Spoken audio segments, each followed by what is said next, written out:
Hello, welcome back to a chapter day.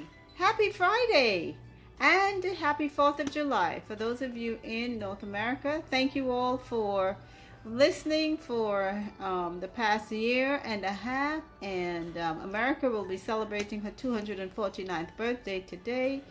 And it's a prophetic nation, and it's one where people are allowed to practice their religious freedom without any constraints by leaders so far.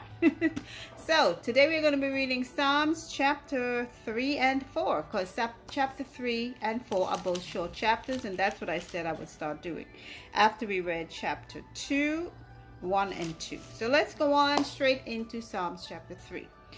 Lord, and this is the Psalm of David. Both of these Psalms are said to be written by they call David a prophet. He was also a king. Okay? King David, Prophet David. Here goes. Lord, how are they increased that trouble me? Many are they that rise up against me. How many times have we felt like that? Like the whole world sometimes is just at us. Verse 2, many there be which say of my soul, there is no help for him in God. But thou, O Lord, art a shield for me, my glory, and the lifter up of mine head. I cried unto the Lord with my voice, and he heard me out of his holy hill. I laid me down and slept. I awaked, for the Lord sustained me. Amen. I will not be afraid of 10,000s of people that have set themselves against me round about. Arise, O Lord, save me, O my God, for thou hast smitten all mine enemies upon the cheekbone. Thou hast broken the teeth of the ungodly. Salvation belongeth unto the Lord. Thy blessing is upon thy people. Amen.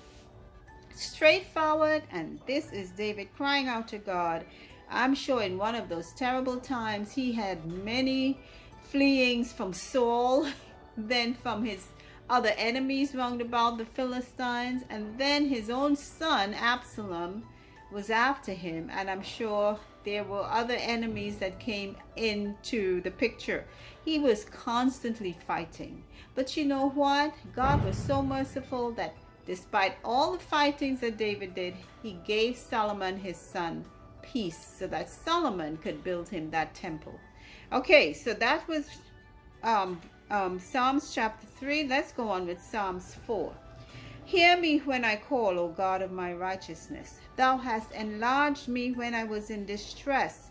Have mercy upon me and hear my prayer. O ye sons of men, how long will you turn my glory into shame? How long will you love vanity and seek after leasing? But know that the Lord hath set apart him that is godly for himself. The Lord will hear when I call unto him. Stand in awe and sin not. Commune with your own heart upon your bed and be still. So this is what David is saying here, for asking God to hear him.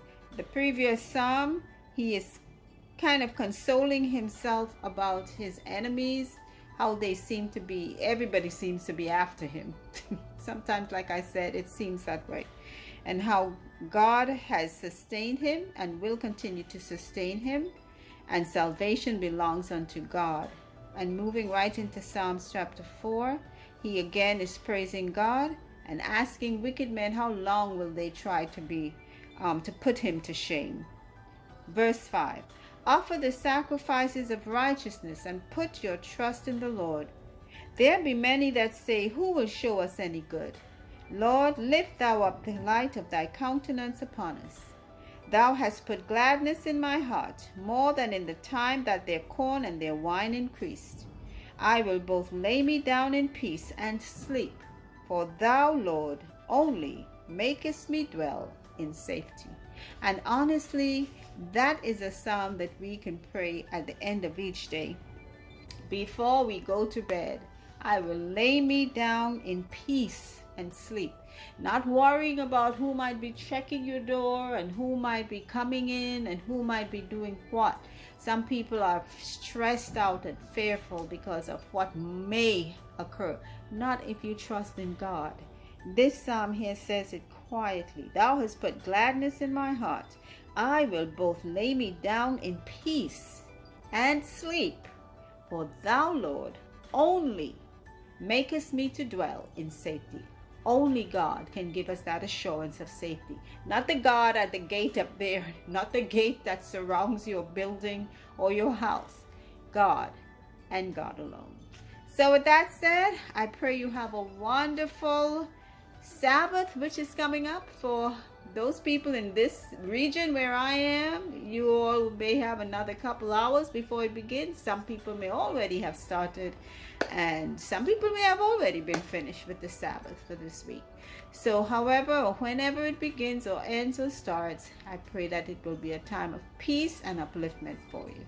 So until then, again, happy 4th of July, and keep listening, because that's how our faith will grow. Take care. Bye.